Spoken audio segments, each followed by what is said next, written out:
Funding for this edition of Remember Them with Steve Adubato and Jacqui Tricarico has been provided by PSEG Foundation. NJM Insurance Group, serving New Jersey's drivers, homeowners, and business owners for more than 100 years. RWJ Barnabas Health. Let's be healthy together. The New Jersey Education Association. Horizon Blue Cross Blue Shield of New Jersey. Here when you need us most. The Russell Berry Foundation, making a difference. New Jersey Sharing Network. And by the New Jersey Economic Development Authority. Promotional support provided by New Jersey Globe. And by New Jersey Monthly, the magazine of the Garden State, available at newsstands.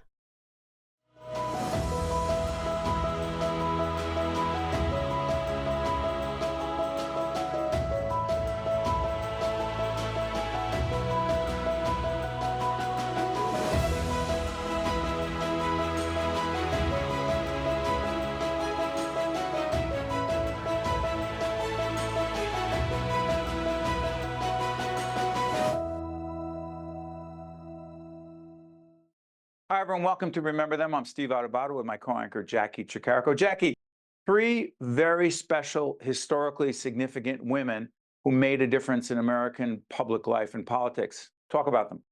Yeah, this whole show is dedicated to three women leaders in our history that their legacy continued to live on. First up, we have Ruth Mandel. And Steve, I know you had a personal connection to Ruth Mandel, who was with the Eagleton Institute at Rutgers University. Yeah, the Eagleton Institute of Politics, where I was proud to graduate from. She came on as the executive director after I left. She made a difference, and also with the Center for American Women in Politics at Rutgers. I mean, so important to get women more engaged, more involved, more elected officials who are women. Ruth Mandel is very important. And then you have two other interviews that we're going to tee up. Who are they all about, Jacqui? Yeah, we'll hear more about them coming up next. Geraldine Morgan Thompson and Beatrice Alice Hicks. But first up is your interview with John Farmer about Ruth Mandel. John Farmer, the former Attorney General in the great state of New Jersey and the former director of the Eagleton Institute of Politics at the great Rutgers University. John Farmer talking about Ruth Mandel.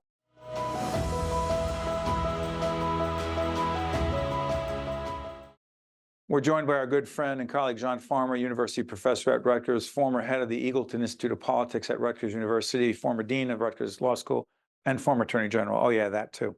Hey, John, do this for us. Ruth Mandel. Yep. I was a student at Rutgers, a graduate student back in the 80s, and Ruth was a giant then. Why is her legacy even more important now? Please. Well, she obviously, her legacy begins with her founding of the Center for American Women in Politics at Eagleton. At the time that she founded that in the early 1970s, there was a lot of skepticism in academia about, what exactly are you studying about women in politics? Why is that a worthy subject? And it's proven out over the decades that was absolutely the right time and the right subject to take on. That center is now the go-to place for the entire country in terms of the level of women participation in electoral office and voting and financing races and everything else. But her legacy actually goes way beyond that. In the late 1990s, she took over as the head of Eagleton, and in a state, as you know, that has pretty turbulent politics. She created at Eagleton a place where people with varying viewpoints could come and in an atmosphere of civility and good feeling discuss their differences and really share those with others. And she's just been a real giant in New Jersey politics for staying above the fray as opposed to being in it. It's interesting. Ruth succeeded my academic mentor, Dr. Alan Rosenthal, former head of the Eagleton Institute.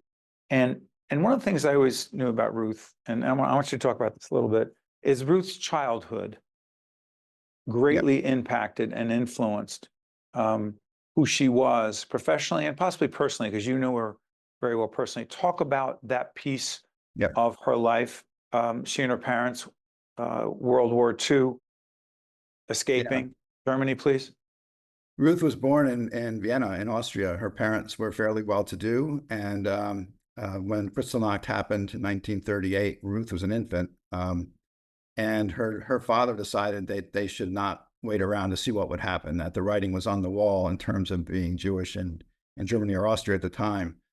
So they were able to book passage on a liner called the St. Louis, which became famous or infamous for sailing to the New World and being turned away at every port in the Western Hemisphere. Because there were Jewish people on. Yes. It never really explicitly stated, but it had to be that, right? And the St. Louis returned to Europe, and half of the passengers went to the UK, and Ruth's family was among those. The other half were in Amsterdam, and most of those people in Amsterdam ended up in Auschwitz and other concentration camps and losing their lives. Ruth's family was in the UK. That's where she spent her early years, and then they emigrated to America after World War II. And as Ruth would talk about at length, being so grateful to this country for opening so many doors for her and for other immigrant families, and ended up getting her PhD. And she actually, her PhD was in English literature, and she wrote her thesis on Herman Melville and became a Melville scholar, and only later migrated to the issue of women's rights. It was a very turbulent time at Rutgers. You had the Newark Rebellion going on. Ruth Bader Ginsburg was teaching at the law school in Newark, Right, where she really started bringing the cases that made her name. And she and Ruth and others at Rutgers used to meet fairly regularly for lunch. And out of those meetings came those cases for Ruth Bader Ginsburg and the Center for American Women in Politics that Ruth Mandel founded and ran. I actually met her through your mentor, Alan Rosenthal, when I had met her in passing before, but when I served as his counsel when he did the legislative reapportionment in 2011. Back up for a second. Dr. Rosenthal was the deciding vote on the redistricting commission, and let's just say there was a lot of controversy and a lot of questioning. Alan was the best, but you were his private counsel. I was his counsel in that endeavor, and so I spent a lot of time those months at Eagleton, and kind of got to know him a lot better. And he was one of the naturally funniest people you're ever going to meet. Character, yeah, quite irreverent, and it helped him get through that process. And Ruth was, and their offices were across the hall from each other, so ended up spending a lot of time with Ruth as well. And then when Alan passed away. When I was serving as general counsel of Rutgers, and when my term was over there, Ruth asked me if I would move to Eagleton and become part of that family and take Alan's office, and I was flattered and humbled to do so. So let me ask you this. Ruth, it's so interesting. Remember Them, the series. Sometimes you remember famous people, Frank Sinatra, other very famous politicians, Woodrow Wilson, former governor of New Jersey, president of the United States, a whole bunch of people. Then there are people like Ruth Mandel that the average person may not know, but she influenced our lives in so many ways. Final question. Ruth's legacy is? Ruth's legacy is in her promotion of women's rights, but promotion above all of civility in the way we conduct ourselves in politics. Miss her every day when I see the state of the dialogue in the country and the extremist rhetoric that's seeming to be coming from all quarters. Ruth was somebody who, I once asked her, Ruth, please don't care more about my life than I do, because she would zero in on you and she would want to know everything that you were thinking and doing. And it wasn't a phony thing. She really cared about the people in her life, and you can't fake that. And that sort of emanated out of her into her work in politics and at Eagleton, and I think marks her as one of the great New Jerseyans of the past century. Yeah. John Farmer talking about an extraordinary leader, academic, scholar, advocate, Ruth Mandel. Thank you, John. Appreciate it. Thanks for having me. Stay with us. We'll be right back on Remember Them.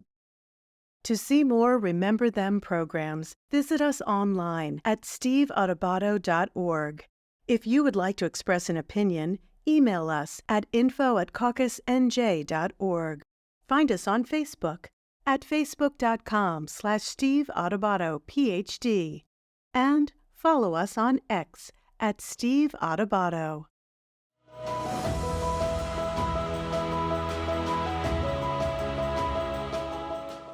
Jacqui, we're about to see an interview you did is with Geraldine Morgan Thompson. Talk about this. Yeah, I had the pleasure to learn more about Geraldine Morgan Thompson, known as New Jersey's First Lady by many, and a actual 2024, this year's New Jersey Hall of Fame inductee. Right. I got to speak with Jane Scimeca, who gives us a never-before-seen look into this woman and her life and her legacy, because she's been doing extensive research for years now to write the first book about Geraldine Morgan Thompson. So she gives us some of those insights, some of those really interesting, fun facts that she's learned along the way in her research, because her book will be coming out in 2025, all about Geraldine's life and legacy. As Jacqui teed this up, an important interview. Let's check it out.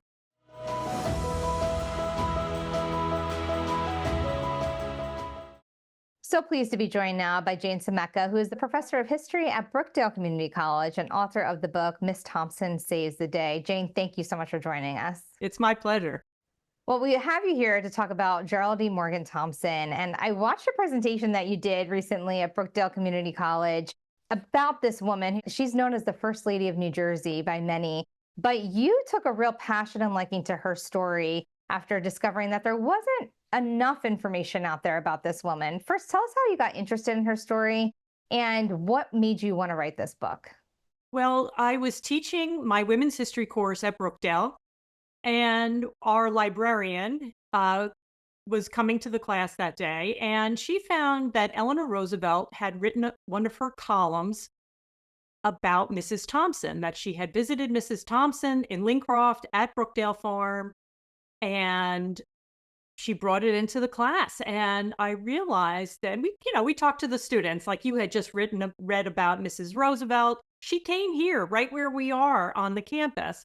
And the students enjoyed the connection between the campus and Mrs. Roosevelt and Mrs. Thompson.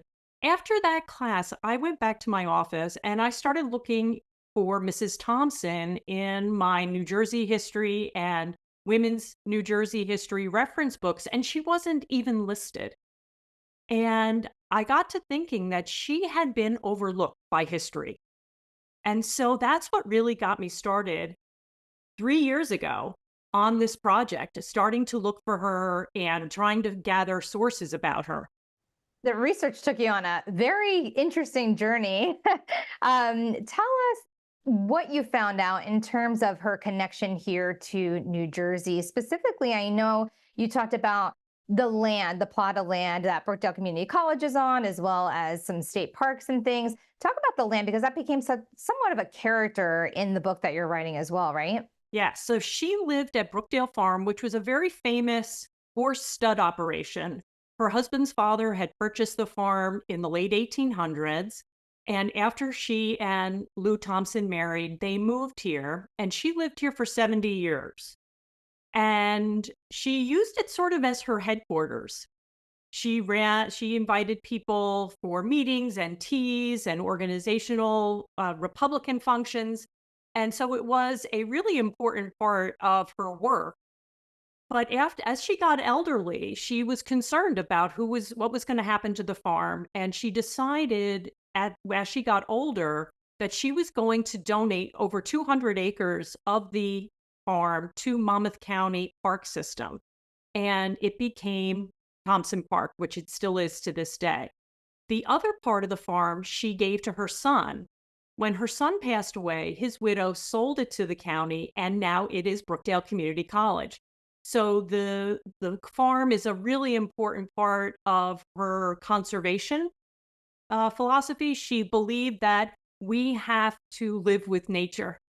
And so as she got older, she was very concerned about land preservation. She preserves the land. And this was in the 50s when the Parkway had just opened and people were really moving to Monmouth County into suburban developments. She didn't want it to be developed.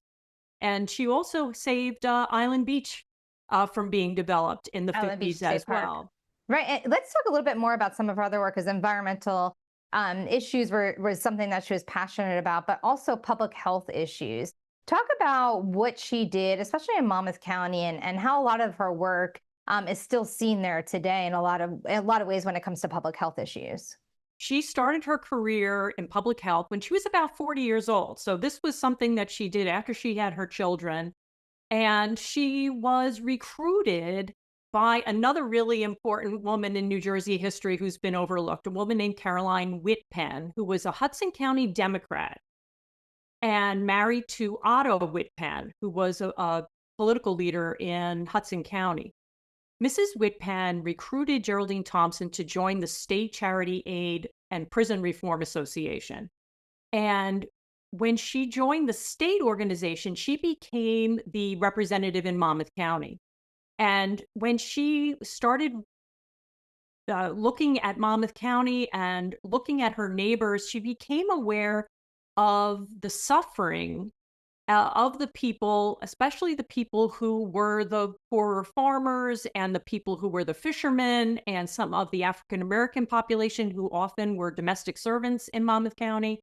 And she began to pressure the county government to organize services. So she really wanted to coordinate between the state, the county, and private organizations to organize charity to provide the services that people needed. So she became aware there was a really big problem with tuberculosis in Monmouth County. And she And survived so tuberculosis. Sorry for interrupting you. She survived tuberculosis herself, correct? She did. She was one of the rare people in the end of the 19th century. It was an epidemic of tuberculosis in this country. And it was the biggest killer of people in the United States at the end of the 1800s. 80% of the people who got to active tuberculosis died, but she did not. So I think she had that really gave her a tremendous amount of compassion for helping others. So she started a Monmouth County branch of the State Charity Aid Association in 1912. She invited everybody to her house at Brookdale Farm. She had a beautiful mansion at Brookdale Farm, and she opened it up to the whole community.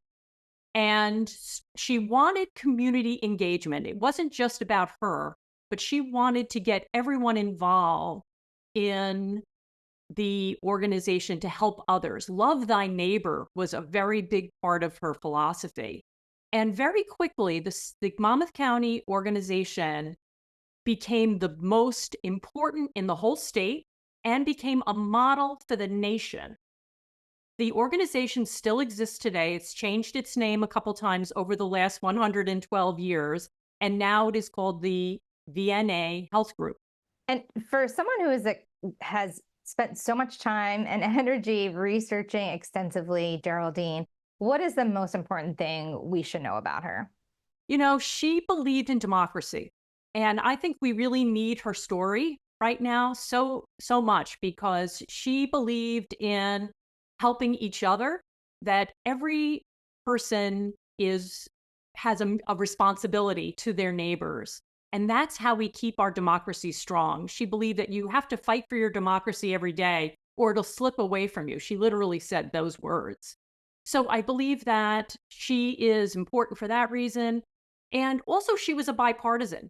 I mentioned before that Caroline Whitpen was a Democrat. She was a loyal Republican her whole life. And she worked across the aisle with Democrats like Eleanor Roosevelt, also on different projects. And so she believed in bipartisanship and social justice and democracy. And so that's why her story is still so relevant. And something we can all learn from today. And I'm hoping people can learn more from your book, Ms. Thompson Saves the Day, as well as the fact that Geraldine is getting inducted into the New Jersey Hall of Fame this year, a 2024 inductee, shedding more light on the important work that she did here in New Jersey and throughout our country. Thank you so much, Jane, for joining us so we could learn more about Geraldine. Thank you so much.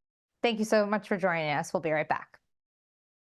To see more Remember Them programs, visit us online at steveadubato.org. If you would like to express an opinion, email us at info@caucusnj.org. Find us on Facebook at facebook.com/Steve Adubato, PhD. And follow us on X at Steve Adubato.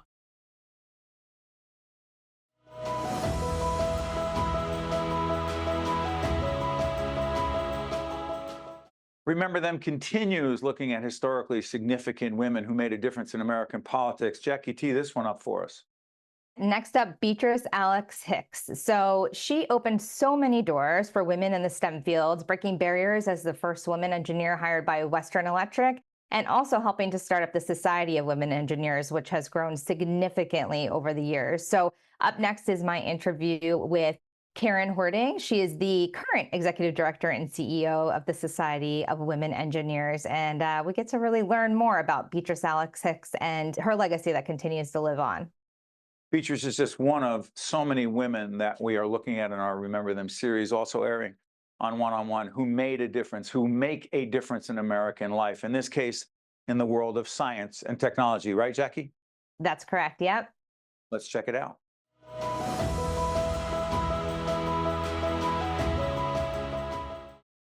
Joining us now is Karen Horting, who is the executive director and CEO of the Society of Women Engineers. Karen, thanks so much for joining us today. Oh, Jacqui, it's my pleasure to be here with you all. We're here to talk about Beatrice Alice Hicks, born in 1919 in Orange, New Jersey. She was an inventor, an engineer, an entrepreneur, so much more than that. Talk about first her upbringing and her father having a really strong hand in her becoming so passionate about the engineering field. Sure. So Bea had a bit of a rough upbringing, and child of the Depression. At one point, her family actually lost their home, and they were living in a tent in a field. But her father was able to borrow some money and start his own company, which was Newark Controls. So this obviously had a big impact on Bea. She was always proficient in math and science in school, but as she was approaching graduation, she was encouraged to be a stenographer. And she said, nope, I have bigger dreams than that. And so she pursued her engineering degree at Newark College of Engineering, which is now New Jersey Institute of Technology. But I think the fascinating point is that Bea was one of 2 women graduating in a class of 900. So imagine being, such a minority. But she did earn her chemical engineering degree and went on to work for about 3 years there at the university as a researcher. And you mentioned Newark Controls, which her dad started. She also worked there, but she was also the first female engineer to be hired by Western Electric. Talk about that time there and some of her most important innovations and advancements in technology during her time there. Sure. So she was hired in 1942. World War II had opened up a lot of opportunities for women, particularly in manufacturing. So she was hired in under the title of technician, not engineer, but technician. And the men were skeptical that she worked with, obviously being the first woman and the only woman. And but she quickly won them over with her technical skills. She worked on a lot of things having to do with long distance telephone calls, oscillating technology, and worked there for until about 1945, when she did then move over to her father's company at Newark Controls. And there was some things that she did that were used by NASA. Is that correct? Correct. She worked on a lot of sensors, particularly under severe environmental situations. And so a lot of that ended up being used in aircraft and missile defense. She actually ended up in the National Inventors Hall of Fame for that work. Right, right. So the Society of Women Engineers, she was the first president of your organization. Now today, over 40,000 members. Talk about how important your organization is to all women across the U.S. Even so, today, it's still considered a male-dominated industry. This is correct. So Bea was part of those founding members in 1950. We're proud that we're coming up on our 75th anniversary next year. But she was one of 61 women that were there at Camp Green in Ringwald, New Jersey, that met for 2 days and really talked about how they didn't feel they had a voice within engineering. They didn't feel that the engineering discipline societies were really welcoming to them. And they felt that women needed to have a place and voice within the profession. And so she was elected the first president and really then became the face of women in engineering and of SWE. And even today, 75 years later, with women being only about 13% of the engineering workforce, the Society of Women Engineers is a place where women can have that home, can have that community, and can build those skills that they need in addition to their technical expertise to be engineers and leaders within the profession. So there were very specific issues that women faced during that time, and Bea was really able to bring a voice and attention to that during her time with the Society of Women Engineers. What were some of those more specific issues that women were facing during that time?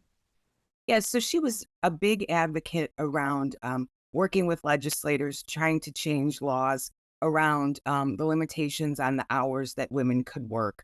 Obviously, that made them less valuable to employers if they weren't able to work the same hours as men.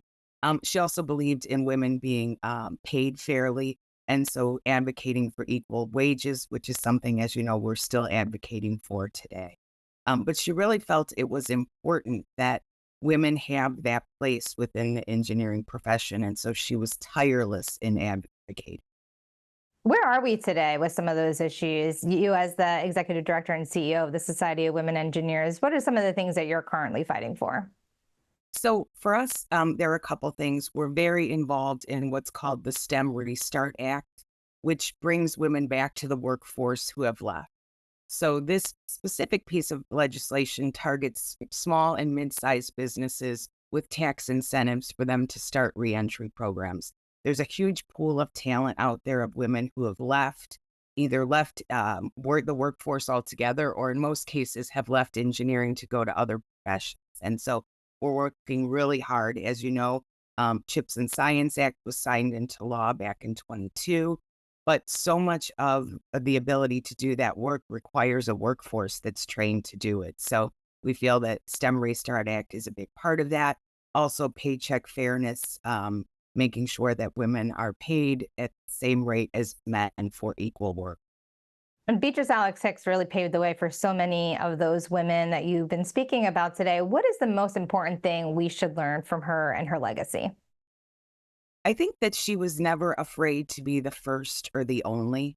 And so even today, with women still, earning only about 21% of the engineering degrees, she earned her degree at a time when 0.1% of the engineering degrees went for women. Working in a male-dominated profession, being the first at many organizations. And then once SWE was founded, she was never afraid to be featured in the media, to be interviewed, to be that face of engineering. And so I would say I heard a great quote from one of our keynote speakers at SWE last year about be brave, not fearless. And so I think the thing we can learn from Bea is that we can all be brave. There's been a lot of progress, still a lot more to come. But Karen, thank you so much for joining us today as we remember Beatrice Alice Hicks. We really appreciate it. My pleasure. Thank you, Jacqui. Thank you, Karen. For Steve Adubato and myself, thanks for watching. We'll see you next time. Remember Them with Steve Adubato and Jacqui Tricarico is a production of the Caucus Educational Corporation, celebrating 30 years in public broadcasting. Funding has been provided by PSEG Foundation, NJM Insurance Group, RWJ Barnabas Health. Let's be healthy together. The New Jersey Education Association, Horizon Blue Cross Blue Shield of New Jersey, the Russell Berry Foundation, New Jersey Sharing Network, and by the New Jersey Economic Development Authority. Promotional support provided by New Jersey Globe and by New Jersey Monthly. The groovy new wave in insurance advertising is mascots. You dig? We believe great insurance speaks for itself. Of course. Check out this tubular idea. It's a mascot, isn't it? Okay.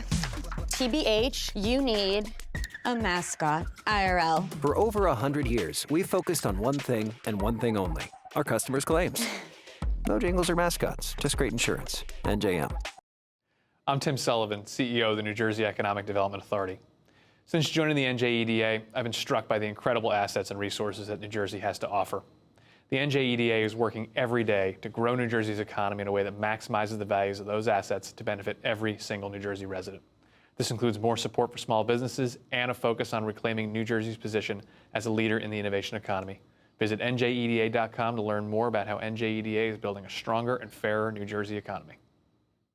I'm very grateful that I'm still here. That's me and my donor when we went to celebrate our first anniversary. With a new kidney, I have strength. They gave me a new lease on life. I'm still going everywhere and exploring new places. Nobody thought I was going to be here. Nobody. And I look forward to getting older with my wife. That's possible now. We're transforming lives through innovative kidney treatments, living donor programs, and world-renowned care at 2 of New Jersey's premier hospitals. They gave me my normal life back. It's a blessing. RWJ Barnabas Health. Let's be healthy together.